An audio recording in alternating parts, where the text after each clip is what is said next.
Hi there, my name is Sara Furr. I'm a scholar practitioner. I'm the director of a center with about 7 full-time staff members, a couple of graduate assistants, interns, and maybe 10 to 15 student staff at any amount of time. That context is important because the two main concepts that have really been heavy for me or salient for me lately have been concepts around power, and then one of the tenets of critical pedagogy, authentic dialogue.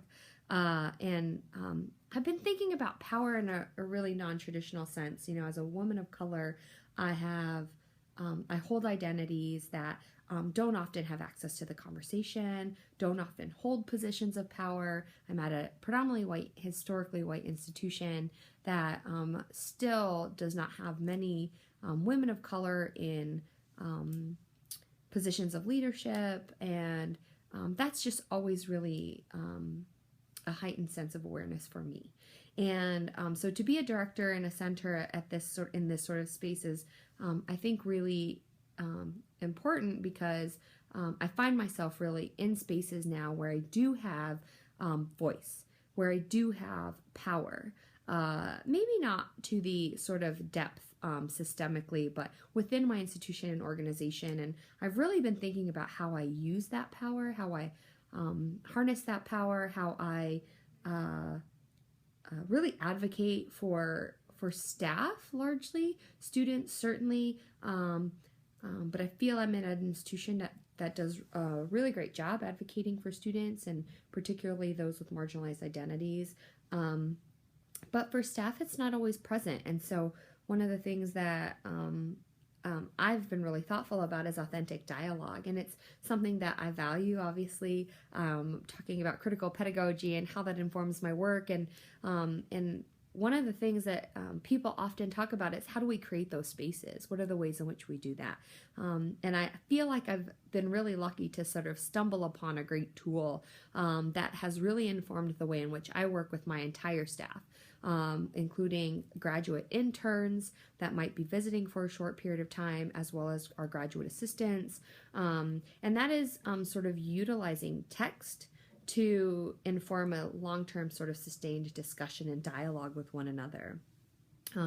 For the past, I've only been in my role about a year now, and my first year, I utilized a text to really engage in conversation together as a team. A lot of what I had to address when I got into this role was related to group dynamics, and really, excuse me, really toxic sort of ways of interacting with one another.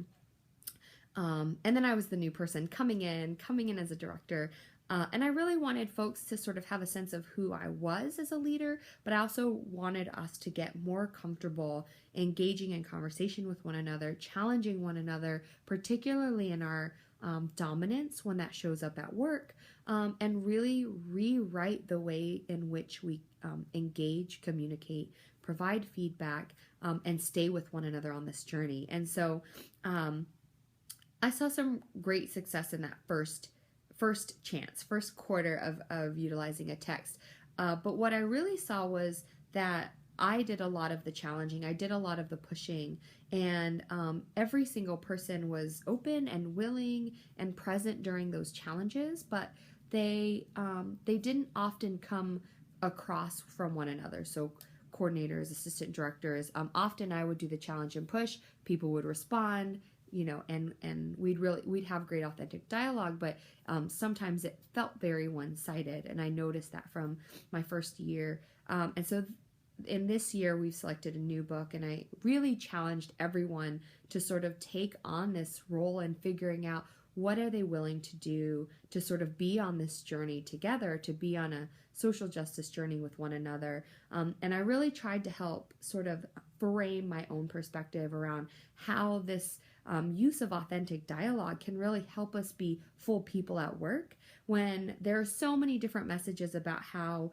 we should and should not be, what is and is not professional, and how much of that is sort of framed in a system of dominance and around whiteness and maleness and not having feelings at work and all of that. So Man, this year has been actually really amazing, and we've only been sort of engaging in the text for about 4 weeks now.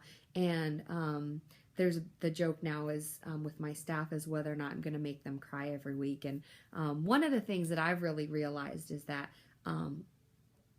the positional power that I held, I used to sort of create the opportunity. But my team has really engaged in being fully present in these conversations and the dialogue and sticking it out with one another. That we can provide honest feedback, critical feedback, often really pointing out some of the ways in which our dominance might be showing up in relationships, but we're going to stay in that.